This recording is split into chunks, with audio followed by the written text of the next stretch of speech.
Welcome to the Mom Keys to Mental Peace podcast.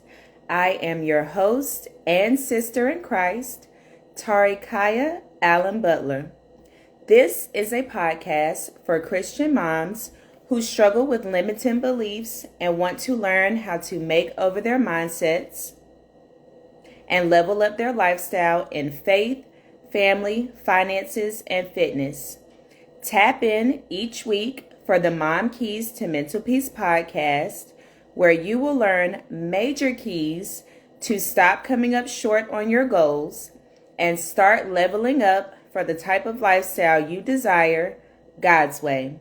Ready to level up? Let's do it. So hello to everyone. Welcome today to our podcast episode. I'm so excited to have you. Welcome back to our returning listeners and welcome to our new listeners.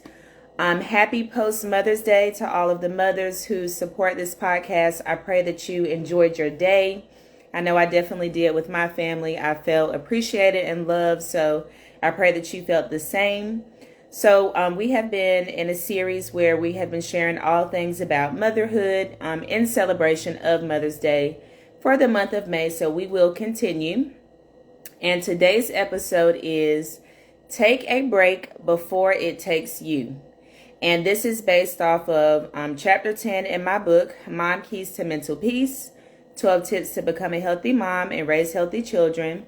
If you are interested in purchasing that, the link will be in the show notes. So be sure to go there and check that out at the end of this episode.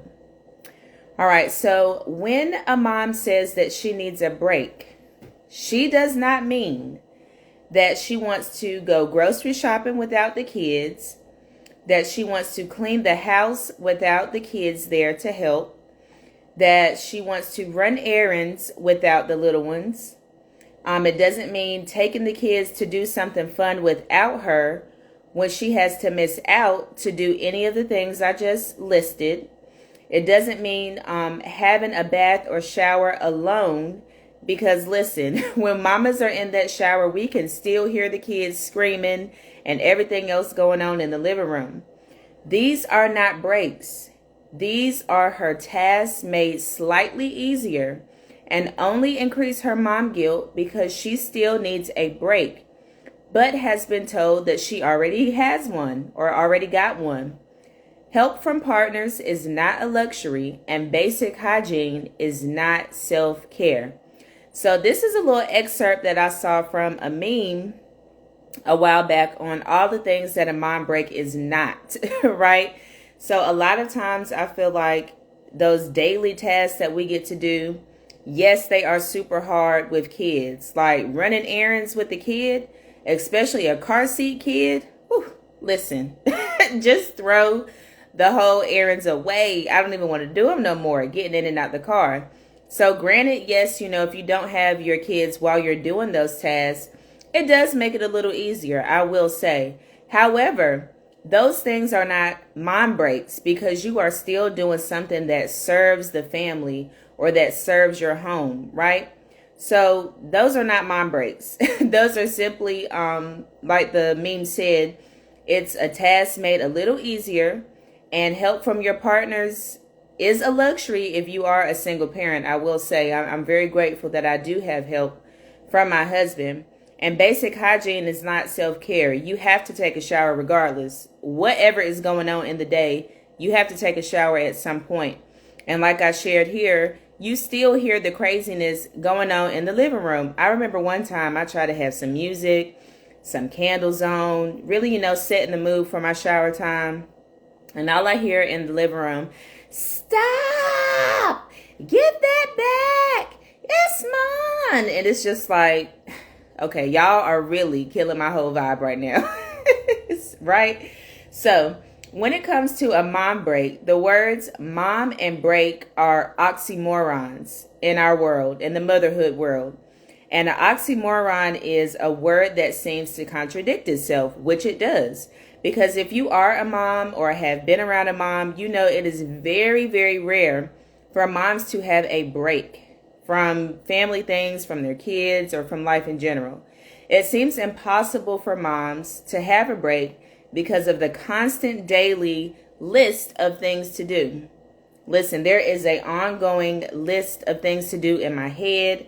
In my notes section, I have a list of things to do, a list of things to pick up from the grocery store or things that we need for the house. Like, it's ongoing, constantly, daily. Okay? From the time that moms wake up until the time that they lay down, there is something that needs to be done. Whether it's running errands, preparing dinner, cleaning the house, whether you're doing something for your kids, for your spouse if you're married, something for work or your personal business, or even for yourself, right? Maybe you're trying to step up on your self-care and work out and things. You've got to budget that in your busy list of things to do as well, right? A lot of times some moms feel mom guilt if they don't do anything at all. So you have this running list and you feel like if you don't do anything at all, now you feel bad for not doing anything. And be sure to check out last week's episode on how to overcome mom guilt. It was really, really good. So if that's something you struggle with, be sure to check that episode out. And also a lot of moms are unwilling to ask for help or release control, right? And this could be for a number of reasons. One reason is that if you don't do it, it won't get done at all, period. And another reason some moms are unwilling to ask for help or to release control is because if they don't do it, they feel like it won't get done right or correctly. And just stay tuned with me. I'm going to get into that a little deeper. So when it comes to having a break, breaks are necessary because if we do not take a break, it will be given to us involuntarily. Hence the title of this episode. Take a break before it takes you. A break is going to happen either way, whether you voluntarily take the break or involuntarily, through stress, fatigue, or illness. Now, as a Black woman or as a Black mother, I feel like that there is a history of Black mothers doing it all for the family.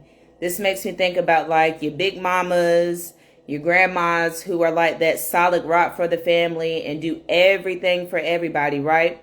A great example of this is, are you familiar with the movie Soul Food with Vivica Fox, Nia Long, Mekhi Phifer? If you haven't checked it out, please just go watch it. It's called Soul Food. It's one of the classic Black movie family films out. But if you have seen that movie, think about the grandmother in that movie, right? She helped the family to stay together and everybody depended on her to do everything for the family. Now, I realized that once she passed away, the family fell apart. And she passed away due to poor health. I think she had like diabetes or something going on to where they had to cut her legs off and she didn't do well with the surgery. Now, this was a result of her not taking care of herself. But keep in mind, she was taking care of everybody else. And there was even a part in the movie where, you know, she's at the doctor's office and she's like, they're not cutting off my leg. I don't want them to do that. They pretty much had to force her to go through with the surgery in the first place, and to even go to the doctor in the first place to get checked out because she didn't want to take that step for her health, to take care of herself. And by the time that she went and they did the surgery, you know, it was too late. Her health had gone too far and her body didn't respond well to the surgery and she passed away. Also in that movie, if you realize after she passed, it seemed like Vivica Fox, her character, was almost trying to step up in the place or the role of the grandmother and be the strong one for the family. So this is just a visual of how that unhealthy mindset is passed on from generation to generation. Specifically here, the Black women or the Black mothers of the family just taking on everything for everybody and not serving themselves and not taking a break. Another great example of why mothers need breaks is think about a car, right, when it does not have gas. Now, I have been in a situation where I ran out of gas one time in my life, and baby, that's all I needed to learn my lesson was that one time. But if you've never been in that situation, when a car runs out of gas, before it runs out of gas, it gives you some signs, right? One of the signs is your gas needle. Everybody knows that gas needle. when it goes on E. And a lot of the newer cars will let you know how many miles you have until it's all the way on E. And I love how people joke, like, I know my car, and pushing it to the limit when it's on E, right? So that's one of the first signs. You'll see the needle. Now, when it gets real bad, you'll start to hear some sputtering sounds coming out and the car starts jerking, right? Then the car loses power and just shuts off completely, as if you just took the key out while driving. Y'all, like I said, this happened to me one time, the scariest thing in my life, and I definitely learned my lesson. Some other issues that can happen with your car as a result of no gas is that your brakes and steering stop working properly, or you'll have clogged fuel injectors from debris. Now, when it comes to you as a mom and you run out of gas, it starts off with signs first, just like the car. So some signs that you're running out of gas is that you are more irritated. You have fatigue. You're just tired. You feel overwhelmed with the daily task or mundane tasks that you have to face. And your emotions are very heightened. So you have anger, frustration, and a short temper for things that are going on. And this makes me think about, if you've been on social media anytime, I remember looking up some Mother's Day memes for like Black moms or something. And literally all of the memes were Black moms being angry about something or irritated about something or frustrated about something or having a short temper. So this seems like the norm for Black motherhood, but these are signs that, sis, you need a break. You need a break. You are overwhelmed. You are overstimulated. And you need to go sit down somewhere, most likely, right? Other problems as a result of moms running out of gas is that they have strained relationships with their children and family. They may even experience some resentment towards motherhood.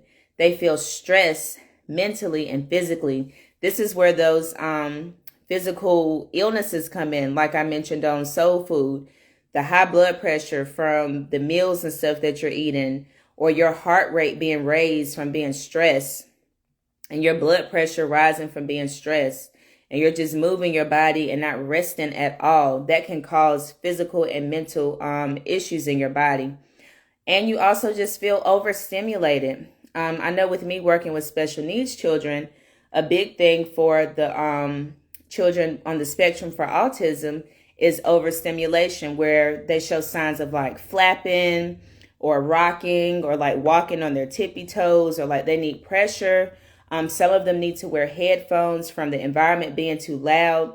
And again, we think of this for special needs children, but anybody, any human, whether you're special needs or not, can experience overstimulation, right? So these things are going on in your body and you're not realizing it or slowing down enough to realize that this is what's going on. And that's when the issues start to come in.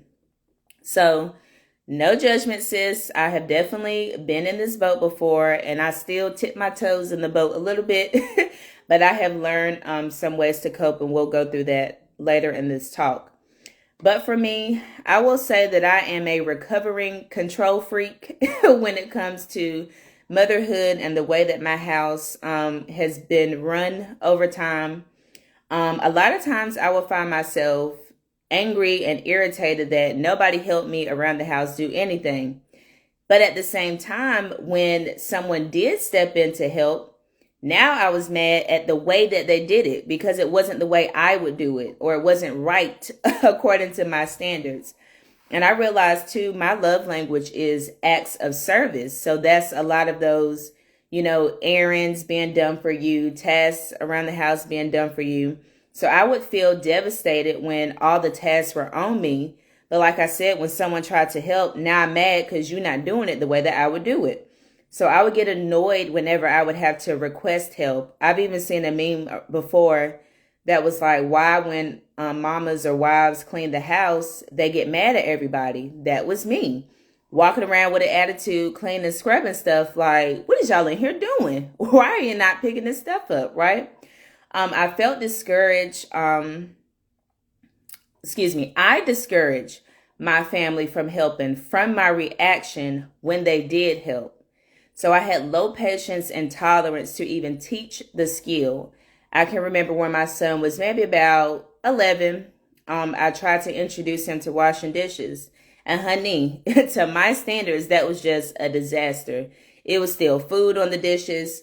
He was getting water everywhere, wasting the dish soap. Like, I was just like, never mind. I felt like it would be easier if I just did it myself. I had very low tolerance and patience to take the time and teach him and show him the right way, as if he should already know how to do it. Okay? That was my fault where I had dropped the ball. So recently, like I said, I'm a recovering control freak. I have released control and have allowed my family to help me so much more. And listen, baby, the results are definitely worth it. So one thing that I put in place is a chore chart that I have on my refrigerator. It's got the days of the week, Sunday through Saturday. And me and my oldest son, we alternate on days for washing dishes. I've got my name on the day that it's my turn, and then I have his name on the day that it's his turn.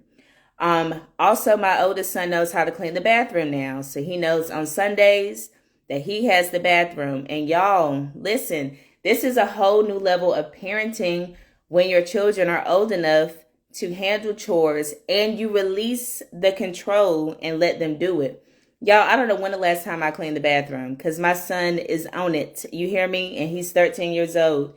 He knows how to mop and sweep the floor, wipe down the countertops, the mirror, the tub, the toilet, all that, right? So that's a task check off of my of my list of to-do things, and I love it. As far as my smaller children, they're on the list too for help around the house. Whenever they dump all that stuff out the toy box, y'all know what I mean. Y'all know that darn toy box. I don't know why they got to pour everything out, but I no longer stress. Go ahead and pour it out because when it's time to lay down, you are the ones picking it up. Now, I have a 6-year-old and she does amazing cleaning. So she picks up the stuff, and my 1-year-old, he imitates after her. So he'll pick up a few things here or there if he feels like it. But generally, she knows that all that stuff that's pulled out in the living room is her responsibility to put back. And it's even to the point now, if my 1-year-old starts pulling stuff out, she'll stop him. Don't pull all that stuff out because I have to pick it up and clean it up at the end of the night. And I'm like, yes, sis, yes. As long as you know and you're letting him know, okay? That stress is off of my shoulders. I feel so relieved. My kids clean their own rooms, so they know how to make their bed, pick up stuff off the floor. My oldest son, he's able to wash and put away his own laundry. And he's actually been doing that since 4th grade. So what's that, about 9 or 10 years old? He's been washing his own laundry and putting that away. So that's a huge task off my shoulders. My mother-in-law is heaven sent. I'm so blessed. I'm so lucky. I'm so spoiled to have her because she has offered to wash the little ones' clothes for me. So that's a task off of my plate. Every Tuesday, I take my 6 and 1-year-old's clothes over to her and she washes and folds them. Now, when the clothes get back to the house, my 6-year-old can put her own laundry away. Now, sometimes I'll have to help her with some things on the hanger, but for the most part, she has her drawers categorized and she can put her stuff away on her own. So laundry is pretty much off my hands. Like, I just do my laundry and my husband's laundry, boom, and we're done. And as far as meals throughout the night, me and my husband, we alternate meals for the night. So some nights I'll cook dinner, some nights he cooks dinner. And we are not a family that's afraid of picking up something to eat, okay? I understand the meal planning and the budgeting and all that stuff. But with a family of 5 and with our busy schedule throughout the week, some nights it's just easier to simply pick something up to eat or go out to eat. And that is self-care for me and a mom break in my mind, okay? So now we're going to get into 3 ways that you can plan intentional mom break time in your life, okay? So the first thing that you can do is put your mom break days on a calendar. If any of you have followed me for any time, you know I love my calendar, my planning and color coordinating. I may do a specific podcast on that later. But on my calendar, I have the kids' activities and things going on in yellow. But then I have my own personal things in pink that I want to do for the week. For that month. So it might be something like go get my hair done, go out with friends, meet up with friends for lunch or a night out. Anything that serves me purposely and is not a family related task, that's pink. So kind of like how I was sharing at the beginning of the podcast, like going grocery shopping without the kids or somebody watching the kids for a little while you run errands. That's not a mind break. That's not what I'm talking about. I'm talking about a day in the month that you have specifically for you that serves you specifically and is not family or house related. Now, the reason I say to plan this on your calendar is because as far as childcare, when I know what's going on ahead of time and I reach out to my mother-in-law or let my husband know, it's a lot easier once that time comes up. Now, if you wait last minute to want to do something, you might get a little bit of pushback, or you may not have that childcare in place because you waited too late. So go ahead and plan it out, sis. Go ahead and know what you're doing. Set up childcare so when that time comes, you have something to look forward to and you're more likely to follow through with it. Okay? The second thing that you can do to plan intentional mind breaks is to delegate tasks around the house. So kind of like I shared earlier with my acts of service tasks that I have assigned to my family around the house.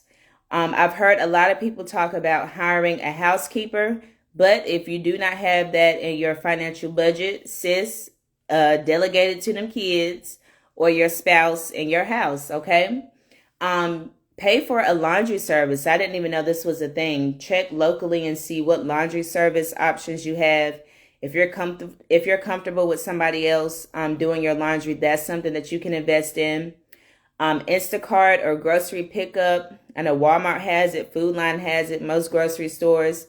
You can get your groceries delivered or you can pick them up yourselves. That's a task taken off of your hands throughout the day. You can have your kids help out with age-appropriate tasks and chores around the house. Now, be sure to check out the show notes at the end of this episode because I've included a link with a template with age-appropriate chores. And it starts from age 1 up to age 18 with chores that your kids can do at home to help take some of the work off of your shoulders. So be sure to check that out. Pick up dinners on nights that you're too tired to cook, or plan out the days that you will cook versus the days that you will eat out. Again, like I've shared my family, there's no shame in us eating out, baby. Okay, it's a mind break for me. It's a relief for the family. Sometimes it's a lot having to go to the grocery store, get the food, come home, put it up, prepare the food, cook it, clean the kitchen. Like that's a lot, and it overstimulates me, as I've shared before. So anything that reduces overstimulation and stress, I am all for it. Okay. Trade off parenting tasks with your spouse if you are married or live with your child's father and he's present in the home. Now, an example of this, I don't know why kids feel like moms are the only ones that can do stuff for them. But I remember this one time that I was chilling in the living room and my husband was literally in the kitchen. My daughter walked all the way in the living room from her room and asked me if I could help make her something to drink. I turned around and looked in the kitchen like, bruh, your dad is literally in the kitchen where the drinks and the cups are. Please go ask that man, okay? So be sure that you are trading off parenting tasks. My daughter too, she likes to only play with me with certain games. You can play with your dad. You can play with your brothers. That is why you have siblings. It does not always have to be me, okay? My husband also, we had to have a conversation about our morning routine getting out the house because we were leaving out late. But I realized that it was because I was the one trying to make sure everything was together. Everybody was doing what they needed to do while he was still chilling in the bed. So we had to have this conversation like, hey, sir, I need you to do X, Y, Z in the morning to help, us to be able to get out the house on time. Oh, okay, cool, I'll do it. He's helping out and we have been making it out the house on time. So sometimes you just have to have that conversation and put it in place as the house manager, as I like to say, most moms are. Sometimes you just have to say so and put it in place.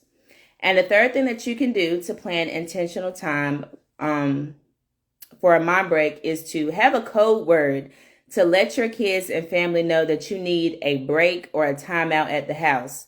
So my code word is simply mom break. I'll just holler that out like, ooh, mom break. I need a mom break.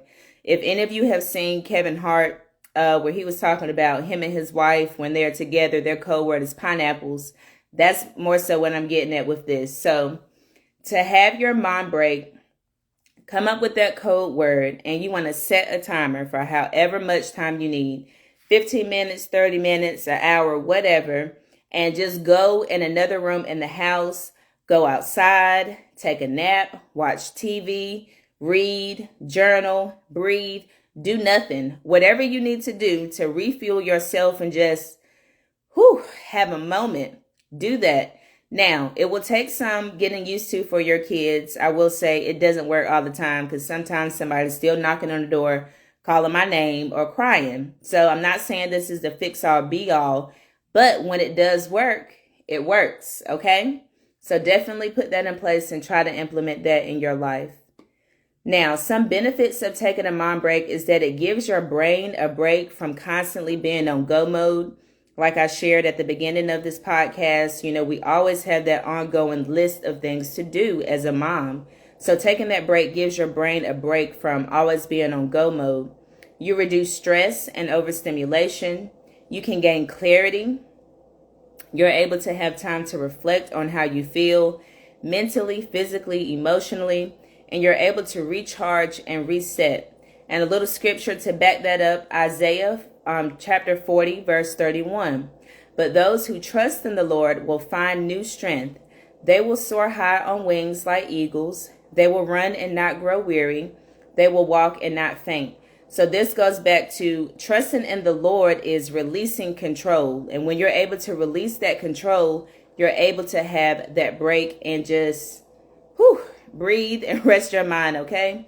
Don't be that mama that feels like she got to do it all because you're going to burn yourself out. Again, as the title of this podcast, take a break, sis, before it takes you.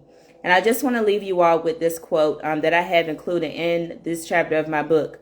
Almost everything will work again if you unplug it for a few minutes, including you, sis, including you. All right, so that is all that I have for you all today. I want to leave you with a quick reflection. What strategy will you implement this month to give yourself a mind break? So go back if you need to, listen to this podcast, listen to a couple of suggestions that I gave, and just choose one that you can implement into your life this month. All right? If you are new and not following me on Facebook and Instagram, please be sure to lock in with your girl. That link will be in the show notes. I would love to have you join the Mom Keys to Mental Peace community where I share weekly emails and blogs with my community. And to be sure that you don't miss an episode, be sure that you subscribe to the podcast on any platform where podcasts are shown. And if you're more of a visual person, be sure to subscribe to my YouTube channel. Those will be uploaded each Thursday, the live podcast episodes, because I'll take it down off of Instagram and Facebook. And if you have been enjoying this show, be sure to rate the show and leave a review and let your girl know. Thank you all so much. Again, happy Mother's Day to all the mothers, and I will see you all next week. Bye.